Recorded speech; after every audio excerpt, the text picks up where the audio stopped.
Hey guys, welcome. I'm Shira, and today I created for us a rusted heaven. Hopefully you're like me.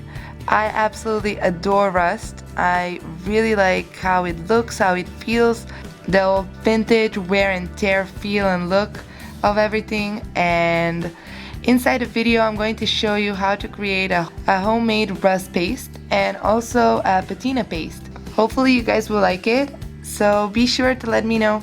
So here we go.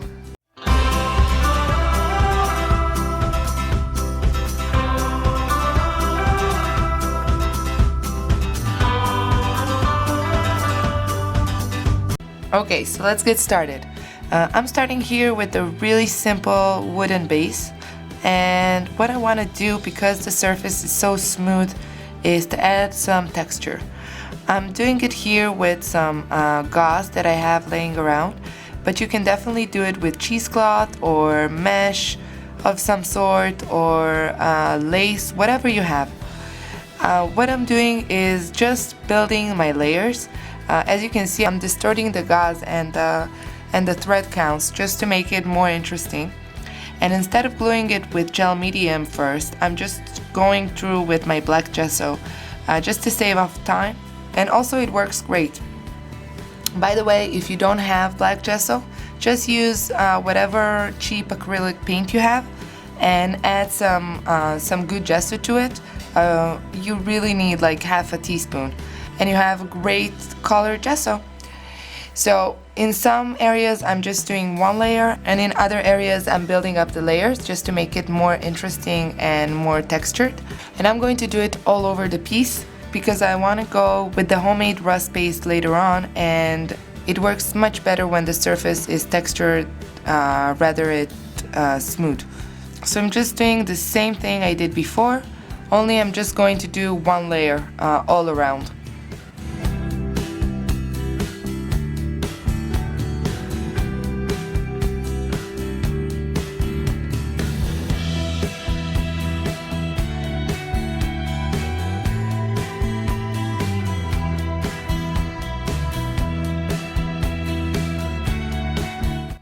Great, now when everything is dried, I'm taking this vintage crochet doily and I sprayed it a little bit with black ink.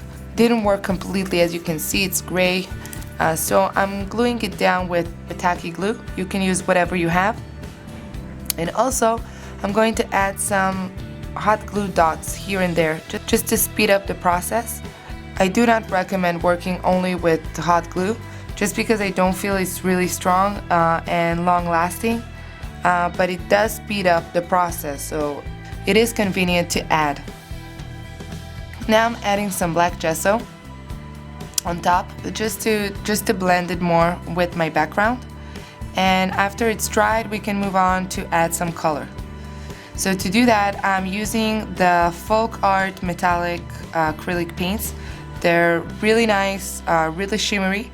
I'm taking here the antique copper and the bronze, and using empty spritzer, I'm just going to create some homemade mists, just a little bit of color and some water. Now, because the finished piece will be really matte, it's going to be really nice to see a little shimmer here and there. I'm doing the same thing with the antique copper, just going all around. It does take a while to dry, so be patient or use your heat tool. Now that everything is dry, I'm going to start creating my rust pastes, and for that I'm using Finalizing texture powder.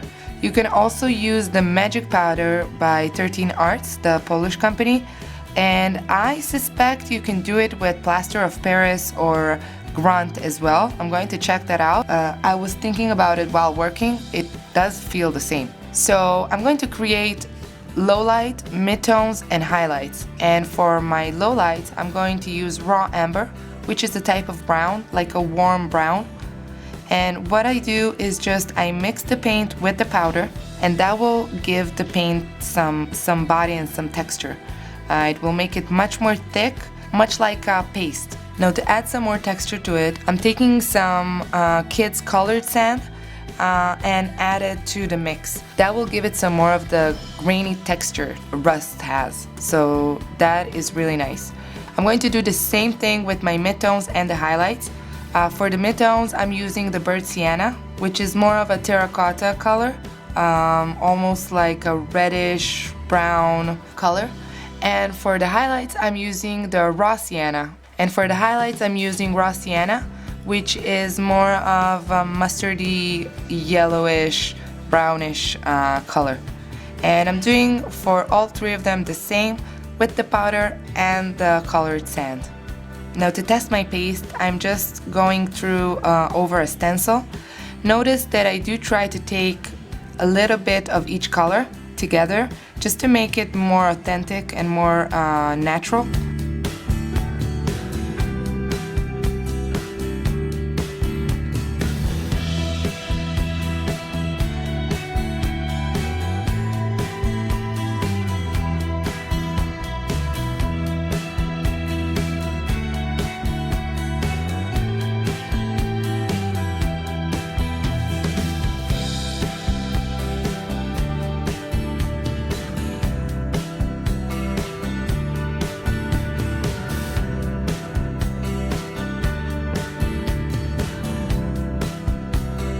Now I'm done with the stencil. I'm just going through with my spatula and basically making everything a little bit imperfect.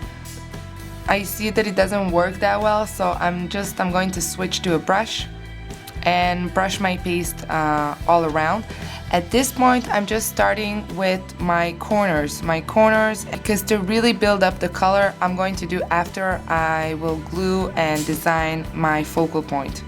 So here I'm just putting here and there, just to see how it reacts, just to have a sense of how it looks like. And yeah, we're going to take a break from it and switch to the elements. Now these are truly vintage, rusted elements, pieces that I took from my uncle. I actually raided his tool shed. He is really old now and he doesn't really work with it. So I asked really nicely and he said sure, and now I'm going to give it new life. I really love this rusted tools things. To add some more interest to the background, before I glue down my elements, I'm using this drywall mesh. It's made out of plastic, I think, and it doesn't really matter, you can use whatever you have. It's just I wanted to introduce a new material that I don't have here. It's not going to be completely noticeable, but it will catch the color and it will be seen through here and there, and it's going to be really interesting.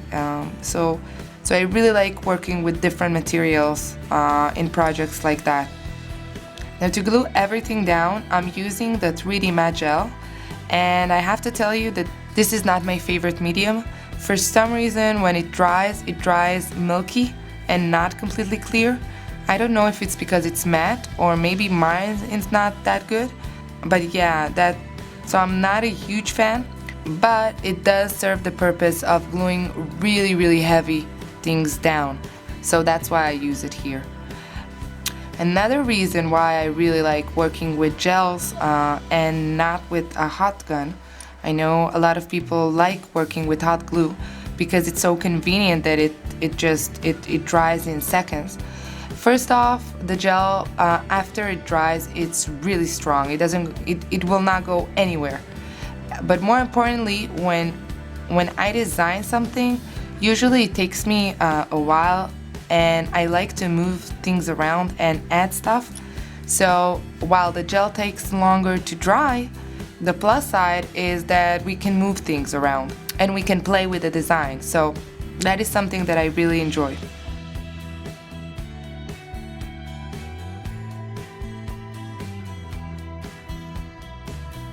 I'm adding here some nail heads out of clay.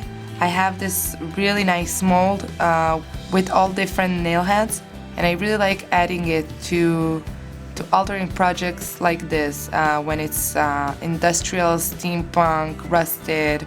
I think it really works and it's really nice together.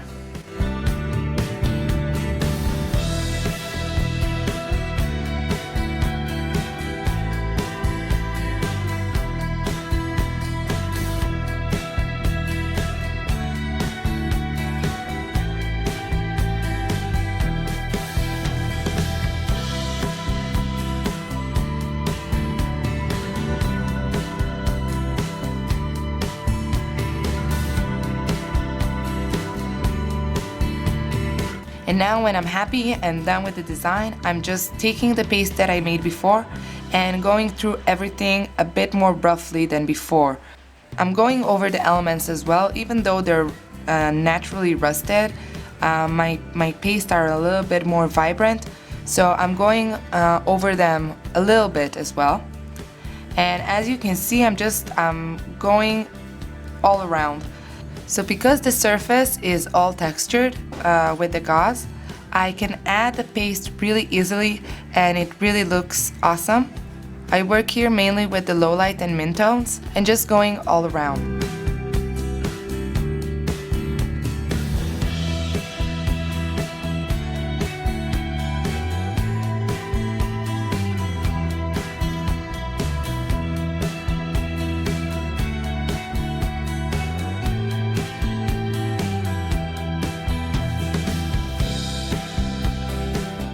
Now I'm going to make a little bit more of the highlight tone, which is, as I said, the raw sienna.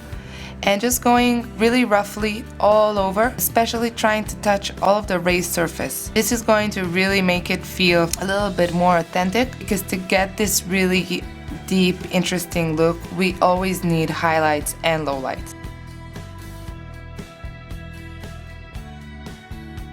Now I thought that it will be really interesting to add some glass beads in the areas where I have spaces between. So I'm just adding whatever glue. This is tacky, but you can use any medium, whatever you have on your desk. It will work just fine. And I'm going to heat set it just a little bit before I flip it over and remove the excess. Now basically we're done. We got this amazing rusted effect. It actually looks much better in real life than in camera, but I decided that I'm missing here something. I do love this color very much, but I love the patina color even more. So I'm going to create a custom patina paste as well. The only difference will be that I'm not adding the colored sand, only the texture powder, just because I don't need it to be so textured. I just need it to be a little bit more thick. So as you can see, I'm just mixing my color, some gesso to make it lighter, and the powder itself. And with a small brush, I'm just randomly going over my finished piece. Now I have to tell you that naturally this will never happen. A metal that will rust in this way will not get a patina effect, and a metal that will get a patina effect like this will never rust in this way. But I do think it looks amazing together, so forgive me that it's not completely accurate to nature laws. So thank you so much for joining me today. Hopefully you guys liked this video. Give me a thumbs up if you did. Also, feel free to share this video with your friends if you think that that's something that they might be interested in.